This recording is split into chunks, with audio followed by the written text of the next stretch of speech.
என்னோட கருத்து இந்த சமூகத்துக்கு பயனுள்ளதா இருக்குன்னு நினைக்கிறவங்க மட்டும் இந்த மூவேந்தர் மீடியாவை சப்ஸ்கிரைபிள் பண்ணிட்டு பெல் ஐக்கான ஆள் கொடுத்து ஃபாலோ பண்ணிக்கோங்க. நன்றி.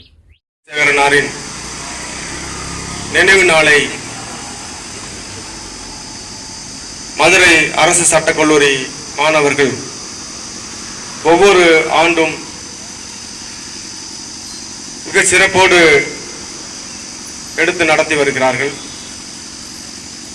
அதனுடைய தொடர்ச்சியாக இன்றைக்கு இமானுவேல் சேகரனார் அவருடைய இந்த நினைவு நாள் முன்னதாகவே அனுசரிக்கப்படுகிறது. இமானுவேல் சேகரனாரை பொறுத்தவரை மிக இளம் வயதிலிருந்து ஒரு துடிப்பு மிக்கவராக, ஒரு ஈக பண்பு கொண்டவராக, மனிதநேய பண்பு மட்டுமல்ல உயிர்மநேய பண்பு கொண்டவராக, ஒடுக்குமுறைக்கு எதிரானவராக, சமத்துவத்தை விரும்பக்கூடியவராக திகழ்ந்து வந்திருக்கிறார். இன்னும் சொல்ல போனால் அவர் படிக்கின்ற பள்ளி பருவத்திலேயே ஆங்கிலேயரை எதிர்த்த போராட்டங்களில் தன்னை முழுமையாக ஈடுபடுத்தி தன்னுடைய தகப்பனாரோடு சிறை சென்றவர். அவர் படித்த பள்ளிக்கூடம் கிறிஸ்தவ மிஷனரி நடத்துகின்ற பள்ளிக்கூடம். ஆனாலும் கூட அவர் ஆங்கிலேயரை எதிர்த்து சிறை சென்றவர். அது மட்டுமல்ல, இந்தியாவினுடைய இராணுவ பணியிலே தன்னை ஏறத்தாழ ஒரு 5 ஆண்டு காலம் ஈடுபடுத்தி அதன் பிறகு தன்னுடைய உற்றார் உறவினர் சமூகத்தினர் படக்கூடிய துன்ப துயரங்களுக்கான விடிகளை படைக்க வேண்டும் என்கிற அடிப்படையில் தன்னுடைய இராணுவ பணியினை துறந்து சமூக ஒடுக்குமுறைக்கு எதிராக சமத்துவத்திற்கான ஒரு போராட்டத்தை தொடங்கியவர். ஏறத்தாழ அவர் 33 வயதில் அவர் வெட்டி படுகொலை செய்யப்பட்டார். அந்த 33 வயதிற்குள் ஆங்கிலேயரை எதிர்த்த போராட்டத்தில் பங்கேற்று சிறை சென்றிருக்கிறார். இராணுவத்தில் பணி செய்திருக்கிறார். பிறகு தன்னுடைய சொந்த மாவட்டத்திற்கு வந்து பாதிக்கப்படக்கூடிய ஒடுக்கப்பட்ட தேவேந்திரகுல வேளாளர் சமூகம் மட்டுமல்ல, அனைத்து ஒடுக்கப்பட்ட மக்களுக்காகவும் அவர் துணை நின்றிருக்கிறார்.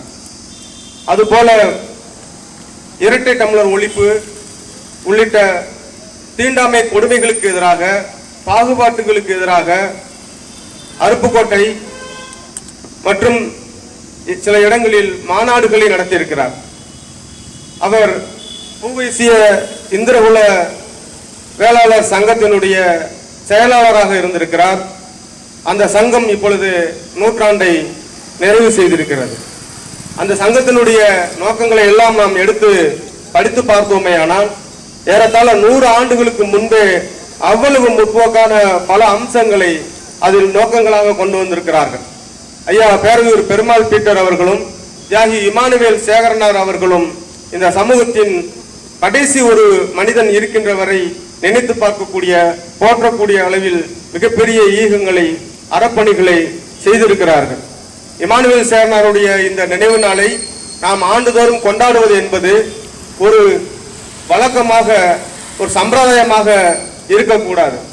அவருடைய நோக்கங்கள் இந்த சமூகத்தில் நிலவக்கூடிய பாகுபாடுகளுக்கு எதிராக, ஏற்றத்தாழ்வுகளுக்கு எதிராக, அரசியல் உரிமைகளை மீட்பதற்காக தன்னை எப்படி அர்ப்பணித்துக் கொண்டாரோ அந்த அர்ப்பணிப்பை நாம் உள்வாங்கி சட்டக்கல்லூரி மாணவராக இருக்கக்கூடிய நாம் அதே போன்ற பாகுபாடுகளுக்கு எதிராக சமரசமின்றி போராட வேண்டும். சமத்துவத்திற்காக போராட வேண்டும். நம்மளுடைய மக்கள் தொகை விகிதத்திற்கு ஏற்ப இன்றைக்கு அரசியல் உரிமைகள் மறுக்கப்பட்டிருக்கிறது என்பதை மக்களிடம் எடுத்துச் சொல்ல வேண்டும். இன்னைக்கு தலித் மக்கள் பட்டியலினத்தவர் என்கின்ற அடிப்படையில் நம்மை ஒரு சிறைக்குள் அடைக்கப்பட்டது போல் இவர்கள் எஸ்சி என்கின்ற ஒரே வார்த்தையில் நம்மளுடைய வளர்ச்சியினை முடக்குகின்ற சதி செயல் இன்றைக்கு நடந்தேறி வருகின்றது. இந்த சதி செயலை எல்லாம் முறையடிக்க வேண்டும் என்று சொன்னால் நாம் இந்த பட்டியல் என்கிற சிறையில் இருந்து நாம் வெளியேற வேண்டும். இன்றைக்கு வங்கி கடனுக்கு போனாலும் சரி, அல்லது வேறு வீடு வாங்குவதற்காக போனாலும் சரி, இன்னும் எத்தனை விஷயங்களுக்காக நாம் போனாலும் சரி, ஒரே வாரத்தில் ஒரு எஸ்சி என்று ஒரு அடையாளம் படுத்தப்பட்டு விட்டால் நமக்கு கடன் மறுப்பதிலிருந்து, ஒரு பங்குதாரராகுவதிலிருந்து, சமூக உரிமைகளில் இருந்து அத்தனையும் மறுக்கப்படுகின்றது. இது இந்த எஸ்சி என்கிற இந்த அட்டவணையில் இருந்துதான் இதெல்லாம் மறுக்கப்படுகிறார்கள். ஒரு காலத்தில் குடும்பமார் தெரு, தேவேந்திரர் தெரு என்று சொல்லப்பட்ட இந்த மக்கள் இன்றைக்கு எஸ்சி தெரு என்கின்ற ஒரு அடைமொழிக்குள் சிக்கிக் கொண்டிருக்கின்றார்கள். உள்ளபடியே இன்றைக்கு உச்சநீதிமன்றத்தினுடைய தீர்ப்பு அருந்ததியருக்கு உள்ஒதுக்கீடு கொடுத்தது செல்லும் என்கின்ற ஒரு தீர்ப்பு இன்றைக்கு மிகப்பெரிய ஒரு நெருக்கடியை தமிழ் சமூகத்திற்கு ஏற்படுத்தியிருக்கின்றது. தேவேந்திர குல வேளாளர் மட்டுமின்றி அட்டவணையில் இருக்கக்கூடிய அருந்ததியரை தவிர்த்த ஏனைய அனைத்து சமூகங்களும் இந்த உள்ஒதுக்கீடினால் மிகப்பெரிய ஒரு நெருக்கடியை சந்திக்கக்கூடிய ஒரு சூழல் உருவாகி இருக்கிறது. அருந்ததியர் சமூகத்திற்கு வழங்கக்கூடிய அந்த 3 விழுக்காடு என்பது நாம் மறுக்கவில்லை. அது அந்த மக்களுடைய விழுக்காட்டிற்காக எவ்வளவு இருக்கிறார்களோ அவ்வளவு கொடுக்கலாம். ஆனால் அதே நேரத்தில் மீதி இருக்கக்கூடிய அந்த விகிதத்திலும் முன்னுரிமையின் அடிப்படையில் அவர்களுக்கு கொடுப்பது என்பது ஏறத்தாழ 1.5 கோடி பட்டியலின மக்களுடைய உரிமைகளை, தேவேந்திர குல வேளாளர்களுடைய உரிமைகளை, பறையர் சமூகத்துடைய உரிமைகளை பறிக்கின்ற ஒரு தீர்ப்பாக இருக்கின்றது. அதனை எதிர்த்து இன்றைக்கு மேல்முறையீடுக்கு ரிவிஷனுக்காக இன்றைக்கு மனுக்கள் போடப்பட்டிருக்கிறது. நாமும் இது போன்ற பணிகளிலே முன்னெடுக்க வேண்டும்.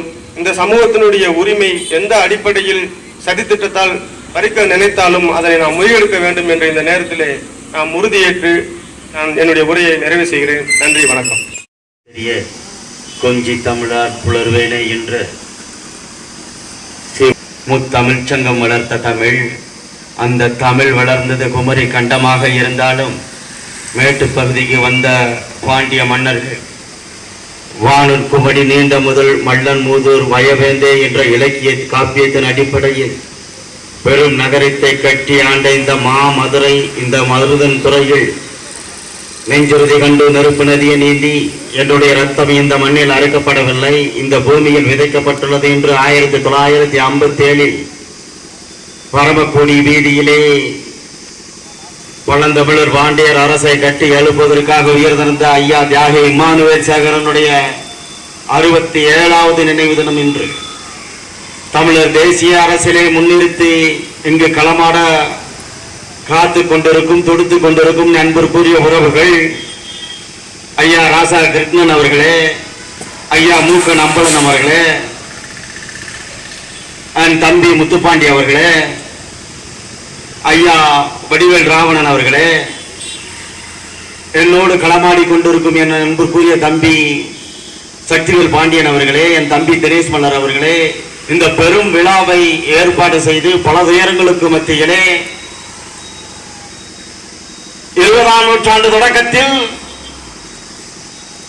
இந்த மக்களுடைய வாழ்வியலை வென்றெடுப்பதற்காக போரிட்ட ஐயா இமானுவேல் சேகரனுடைய வரலாற்றை இந்த மண்ணில் பதிய வைக்க வேண்டும் என்ற நோக்கோடு இந்த விழாவை சீரும் சிறப்புமாக நடத்துவதற்கு களமாடிய சட்டக்கல்லூரி மாணவர்களுக்கும் என்னுடைய பணிவான வணக்கத்தை தெரிவித்துக் கொள்கிறேன். அன்பருக்குரிய உறவுகளே,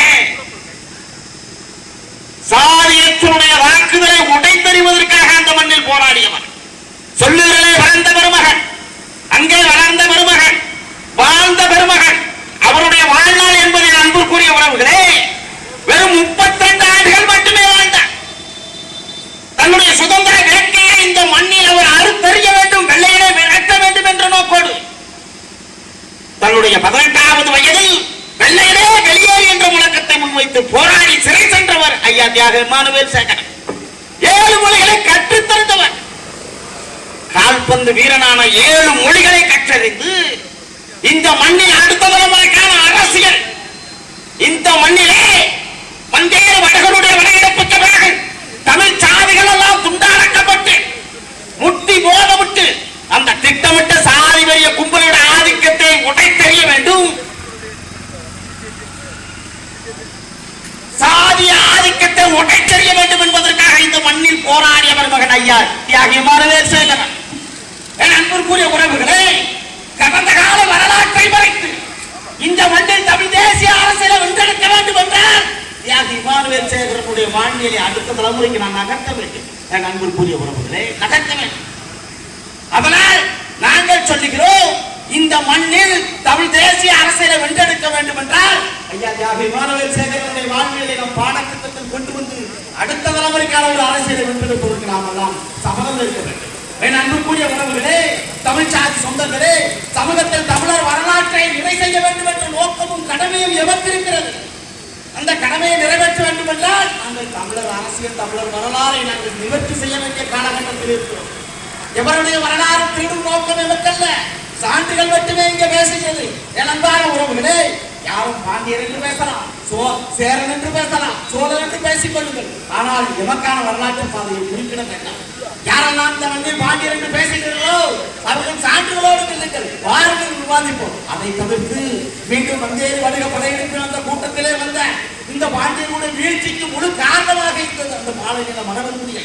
அது கடந்து வந்த பாதை, அந்த பாதையை தகர்த்தெறிந்து நாமெல்லாம் தமிழர் என்ற ஒற்றை பார்வையில் ஒற்றை புள்ளியில் ஒன்றிணைய வேண்டும் என்ற நோக்கமே தவிர மீண்டும் கழகத்தை உருவாக்கி இந்த மண்ணில் ரத்த ஆறு ஓட வைக்க வேண்டும் என்ற நோக்கம் அல்ல. என் அன்புக்குரிய உறவுகள் புரிந்து கொள்ள வேண்டும். வஜ்ராயுதம் பொறுமை பெற்ற தலம் தென்காசி கோவில் என்பது, அந்த தென்காசி கோவிலே என் அன்புக்குரிய உறவுகளே பராக்கிரம பாண்டியன் என்ற பெயர் இருக்கிறது. இந்தியாவுள்ள அரசர்களுக்கும் இந்தியாவுள்ள முன்னோடிகளுக்கும் எப்படி மாண்புமிகு என்று சொல்லப்படுகிறதோ அதுபோன்று தேவர் என்ற ஒரு அடையாளம் கட்டமாக சொல்லப்படுகிறது. அதனால் முன்னேர் பூட்டி 15ஆம் நூற்றாண்டில் அந்த முன்னேர் பூட்டி கோயில் கட்டப்பட்ட அந்த வரலாறை மீட்டெடுப்பதற்காக நாங்கள் போராடி நாங்கள் முன்னேற்றி ஏறாக அந்த ஏற்பட்டும் ஒரு விழா செய்யும் பொழுது தேவர் என்ற அடையாளம் எமக்கு இருக்கிறது. அதனால் விழாவை தடுத்து நிறுத்தியதன் விளைவாகத்தான் அந்த தேவர் என்ற அடையாளத்தை நாங்கள் முன்னிறுத்துகிறோம். முக்குளத்து தேவர் என்று போட்டுக் கொள்ளுங்கள், நாங்கள் மாற்று கருத்தில்லை. கள்ளர் மறவர் என்று தேவராக நீங்கள் அறிவித்துக் கொள்ளுங்கள், அதிலையும் மாற்று கருத்தில்லை. ஆனால் தேவர் என்ற ஒரு சமூகத்தினுடைய அடையாளமாக ஒட்டுமொத்தமாக எமக்கான அடையாளம் என்று சொல்லும் பொழுதுதான் இங்க சிக்கல் வருகிறது. என் அன்பிற்குரிய உறவுகளே, அவர் வரலாறு தமிழர்களுக்கு ஒவ்வொரு சாதிக்கு ஒரு வரலாறு இருக்கிறது, ஒவ்வொரு பண்பாடு இருக்கிறது, ஒரு கலாச்சாரம் இருக்கிறது. அதை வென்றெடுங்கள், அதில் மாற்றி கருத்தது. என் அன்பான உறவுகளே, தமிழ் சாதி சொந்தங்களே, எமக்கான வரலாற்று பாதையில் குறிப்பிட வேண்டாம். தியாகி இமானுவேல் சேகரனுடைய 67வது பிறந்த நாளில் லட்சம் ஆண்டு நீண்ட நெடிய வரலாற்று பெருமை கொண்ட தமிழர் என்ற தொன்மையான தேசிய இனத்தின் அடையாளம் தமிழர் அரசியல், தமிழர் வரலாறு, தமிழர் பண்பாடு வென்றெடுப்போம், தமிழர்களாக ஒன்றிருப்போம். நன்றி, வணக்கம்.